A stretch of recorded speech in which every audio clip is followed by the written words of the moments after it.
So Europe and the European people are the evil ones who colonized the entire planet and genocided, subdued all these poor Africans and poor American natives. But is that really true?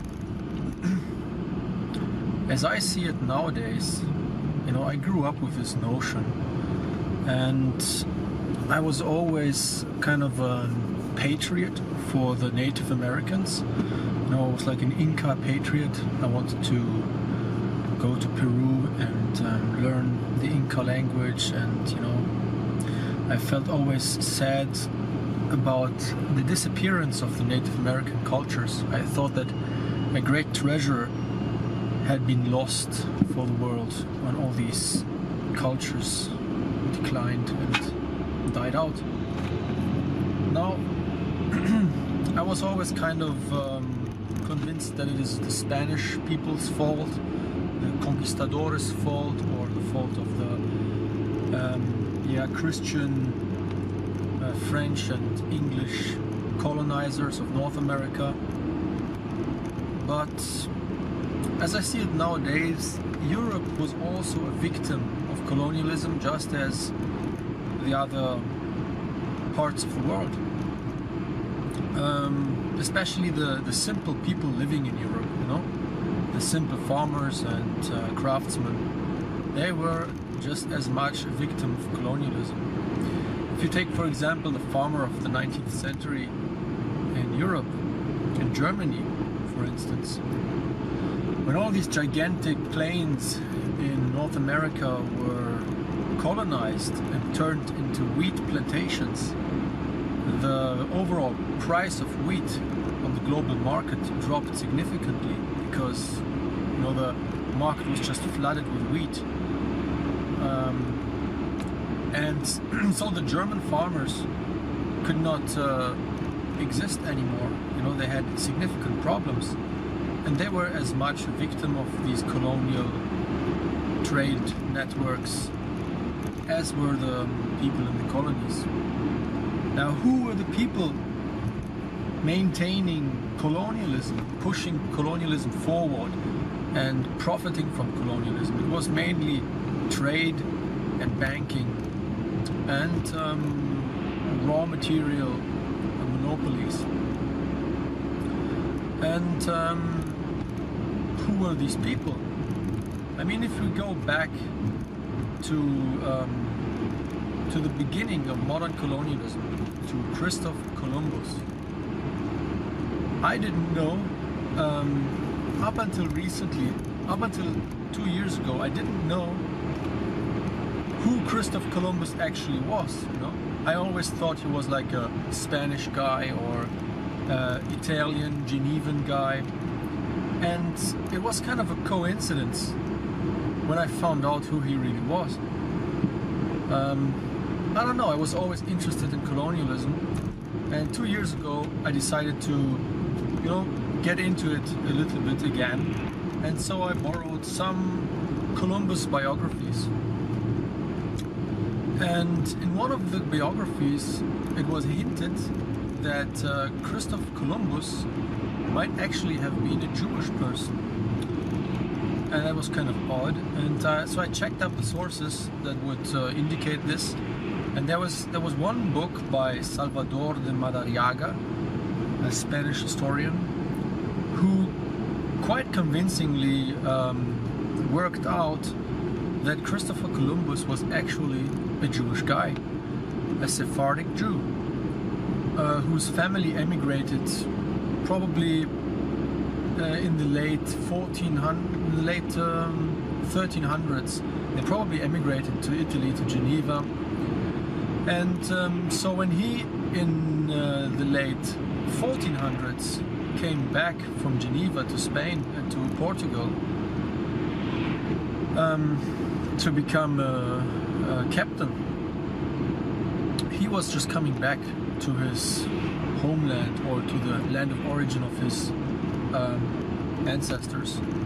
And it was quite convincingly pointed out that the name Colombo is actually a Jewish name originating from the region of, you know, nowadays Barcelona. You know, one of the most striking things about this Columbus thing is that he always tried to hide his true origins, and this was quite understandable because at the time, in 1492, for example, there were huge pogroms against Jews, and they were basically expelled from Spain. And since he wanted to convince the Spanish crown to finance his expeditions, he was obviously trying to hide his origins and his true identity, so he never really talks about where he comes from, what his parents did, and yeah, so this is why historians have quite a difficult time to actually establish for certain where he actually comes from and what his origins are. And if you read this book by Madariaga, it's quite, you know, he puts forward quite a lot of evidence, circumstantial evidence and quite hard evidence that he actually was a Sephardic Jew.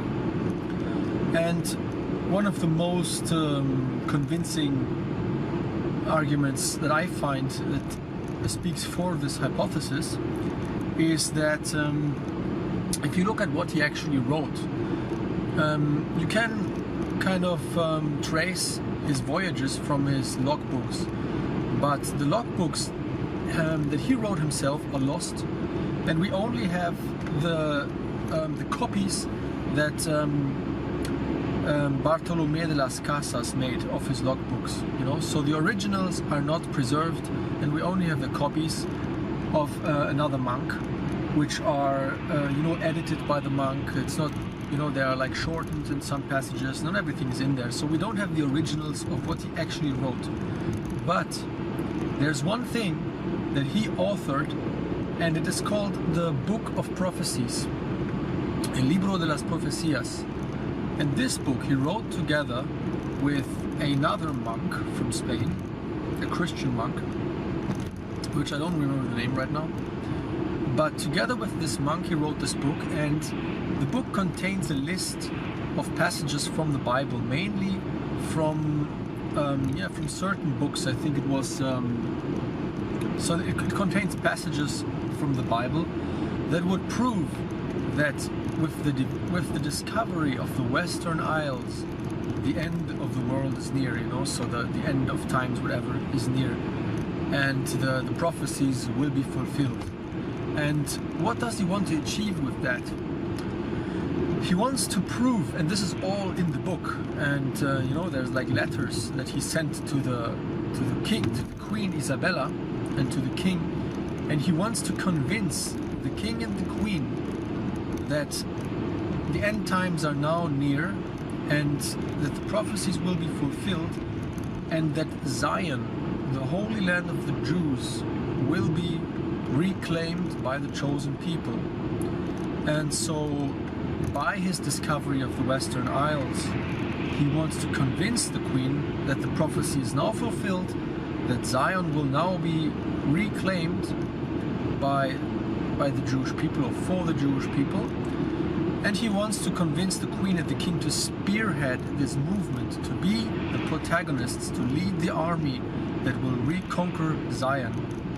And if this sounds outlandish for you, that Cristóbal Columbus wrote something like that, I advise you to look that up. You know, look up the Book of Prophecies by Cristóbal Columbus, and you will find out that Cristóbal Columbus was a Zionist, and that his main goal was the reconquest of Zion, and that his whole discovery in the west of the islands was probably already before he went there to discover these islands. He already probably had the plan to discover some kind of island in the west and some kind of indigenous people that then would be Christian, to fulfill the prophecy, and then to convince the Queen and the King of Spain to conquer Zion, Israel, basically. And there's much more to the whole colonialism debate. If you say that the Europeans, the Spanish, for example, are responsible for mass genocide in the new colonies, you know, then you have to admit that the Spanish queen and king, they never wanted to finance Columbus's expedition. Columbus spent years, probably decades, at the Spanish court trying to convince the queen and the king to finance his expedition, and they wouldn't do so. So in the end, I think I don't know who convinced the queen and the king finally to finance this expedition, but it was only through the medium of other banks. So there was some kind of bank that gave money to the king and the queen, which then was given to finance Columbus's expedition. And obviously the king and the queen had somehow had to repay this money. So, you know, the banking sector was once again basically the driving force behind colonialism, because then it was banks who wanted to get a profit and wanted to get their money back. And then the next thing, you know, was it like the Spanish people who wanted to colonize the New World? No, it wasn't, because nobody wanted to go on the ship, and this is why the whole ship is just filled with delinquents, you know, with prisoners. So the only people volunteering for this voyage were prisoners. You know, they could get a chance of being freed. The prison system would get rid of, you know, unwanted people. So yeah, just send them to the end of the world. Most of normal people didn't have any, you know, they didn't want to go. So most of the people in Europe, they were happy where they were. And you can now look at all the colonialism. You can look at all the colonies that were established in Indonesia, in India, in South Africa, everywhere, wherever you look. Colonies in the modern times start with trade expeditions, with banks, with trading, with money, and not with the will of some European people. You know, mostly the European people were also just pawns in the whole business of colonialism. If you look at the British Empire, you know, what was British about the British Empire? British were the mercenaries, the poor people gathered from all over England and pressed into colonial expeditionary forces to protect trade interests, to protect the trading posts and the trade routes that were established by banking and by trade. And who was behind banking and trade? It was international elites. It was, you know, a small group of people. It was not the European people by itself, you know. If you look at the colonization of North America, of the Great Plains, then again, we learned still in school that the Germans and French and English who went to colonize the Great Plains, they were themselves poor people, and they were lured into contracts by professional companies. They were lured into a contract where, you know, they didn't have any money by themselves. They were dead poor by themselves, but there was this company who said, look, you get the ticket on this ship for free, and when you arrive in the new lands, you just get a plot there and you work that plot, and for the first 10 years of working that plot, you will pay like 10%, 20%, 50%, I don't know, you will pay a percentage of your income back to us to repay your ticket. And this was like a big business scheme, you know. It was not the European people who wanted to go there. It was a business scheme, the colonization, and it was not really the European people who profited from all of that and who wanted all of that. So the same applies for India, you know, and all the other colonies. In my opinion, it's not the European people. Now, there's even a black historian from the United States. His name is Tony Martin, and he was basically persecuted by the media for his lectures on Black history, where he pointed out, based on Jewish historians and Jewish encyclopedias, he pointed out that the main benefactors and the driving force behind the transatlantic slave trade were Jewish businessmen, and that like 60% of Jews in the United States possessed slaves, whereas maybe very few percent of the European immigrants, the non-Jewish immigrants, had slaves. So he pointed out that the main traders in slaves who dominated the slave trade were Jewish people, and the people who employed slaves were also mostly Jewish people. So much for the white people are the evil slavers, And there's more and more and more and more and more and more and more and more about the whole topic. If you look into it, you will find out that it's not always as one-sided and simple as they make it out, as they make it look. And it's a very complex matter, and there's absolutely no reason for white people, for European people, to feel guilty about anything, because just look it up, just immerse yourself in history and draw your own conclusions.